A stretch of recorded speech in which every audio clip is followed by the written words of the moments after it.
भाई पॉलिटिकल भाषण के साथ साथ जो तथ्य रखे गए हैं उनको तो झुटलाया नहीं जा सकता। भाई अगर आप पॉलिटिकल भाषण भी बोलते हैं तो हम सब राजनीति से कहीं ना कहीं जुड़े हुए हैं।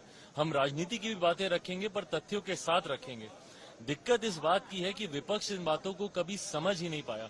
प्रधानमंत्री जी ने जो आंकड़े दिए आप उनको झुटला के दिखाइए। प्रधानमंत्री जी ने जो पूर्व के प्रधानमंत्रियों के द्वारा बातें कही गई हैं उनको ही उन्होंने कोट किया है, उसको आप झुटला के बताइए। पर हकीकत है कि मेरे प्रधानमंत्री जी का जो एक क्लियर विजन है विकसित भारत के निर्माण को लेकर, ना सिर्फ उन्होंने पिछले 10 साल का उन्होंने ब्यौरा दिया बल्कि अगले 1000 साल की नींव रखने की उन्होंने बात की है।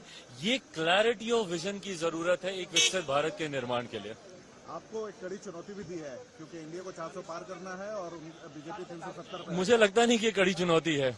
आप अगर जनता के बीच जाएंगे मुझे लगता है ये बहुत आसान चुनौती है और हर बार से बड़ा इतिहास इस बार हम लोग की सरकार रच दे। 400 का तो लक्ष्य मुझे लगता है कि प्रधानमंत्री जी के आज के भाषण से ही पूरा हो जाएगा। जिस ऊर्जा में प्रधानमंत्री जी से मिला भी उनके संबोधन के बाद, और उनको मैंने यही कहा कि सर आपके भाषण से इतनी ऊर्जा मिली है कि मुझे लगता है 400 का लक्ष्य तो हम लोग आज ही पार कर चुके हैं। अब लड़ाई है इसको और कितना आगे लेकर जाते हैं। जातीय कटाक्ष भी उन्होंने किया है। विपक्ष कहता है ओबीसी कहाँ पे है उनके संस्थानों में, उनको एक प्रधानमंत्री नहीं दिखता जो ओबीसी से आता है। नहीं, बिल्कुल सही बात है। प्रधानमंत्री जी ने अपना ही उदाहरण देकर कहा। ये बात भी सही है कि मेरे प्रधानमंत्री जात पात धर्म मजहब में विश्वास नहीं रखते।